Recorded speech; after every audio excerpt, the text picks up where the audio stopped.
The biggest news today came from banking, wealth management, redemption folks. I was told they do have to work this weekend.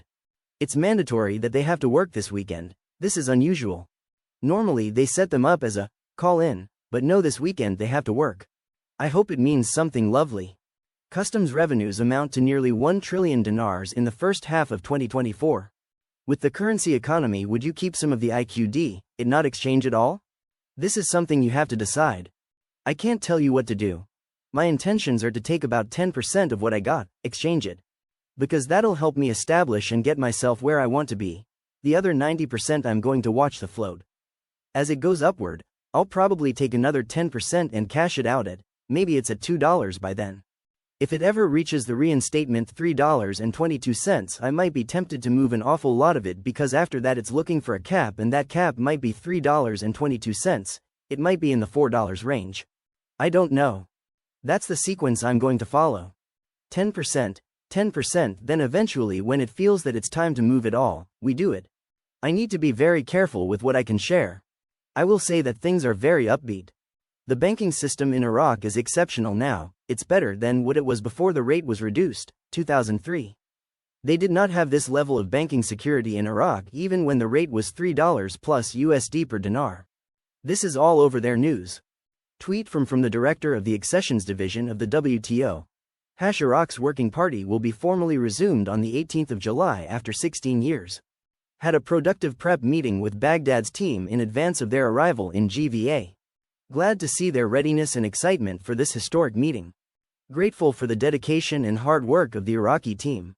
Nearly 1 trillion dinars of customs revenues in the first half of 2024.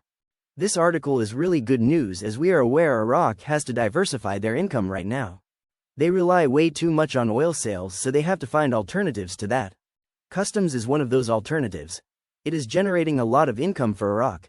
This is exactly what we want to see Iraq do. Work on budding those alternative revenues for Iraq. This is a big help. Customs revenues amount to nearly 1 trillion dinars in the first half of 2024. The 2024 budget will be returned to the House of Representatives, and the reason is revealed. Iraq approved their budget on Monday, June 3rd. I've known since June 4th, Tuesday, that the budget was unconstitutional. I've stayed quiet since to let the news catch up. I knew this immediately was unconstitutional. I knew it was going to get overturned by the court, the whole time. Now you're witnessing it. The news is finally, a month and a half later, catching up. That's how far ahead we are. A representative of the framework, the 2024 budget will be returned to the House of Representatives, and the reason is revealed. I strongly believe they are preparing you, Iraqi citizens, for a fixed international rate along with your inner fixed rate. Plenty of room for Vietnam to bolster exports to US. A great little piece about how they have room to greatly improve exports to the US and help that void we are getting in the Chinese markets. And we continue to hear they need to raise their currency, as it is undervalued. I have been told the codes are inserted, already locked in. It is imminent now that we will be blessed. I cannot tell you the rest as it is confidential. This is coming right from the top. All is coming to fruition as we have dreamed for many years. Get ready, as that green light is just around the corner. The monetary reform is approaching the Iraqi citizens to give value to their currency.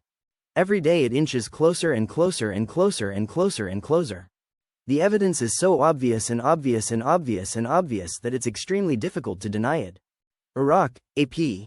Hundreds of oil trucks leave every day from sites near Erbil, the capital of Iraq's Kurdistan region, heading north to Turkey and east to Iran, snarling traffic on the region's winding, mountainous highways.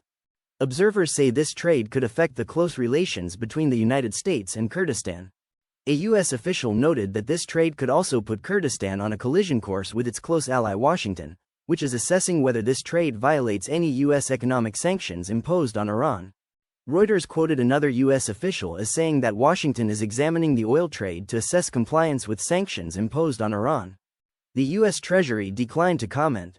U.S. sanctions on Iran remain in place, and we engage with our partners on a regular basis about sanctions implementation, but we do not disclose details of the conversations, a State Department official said.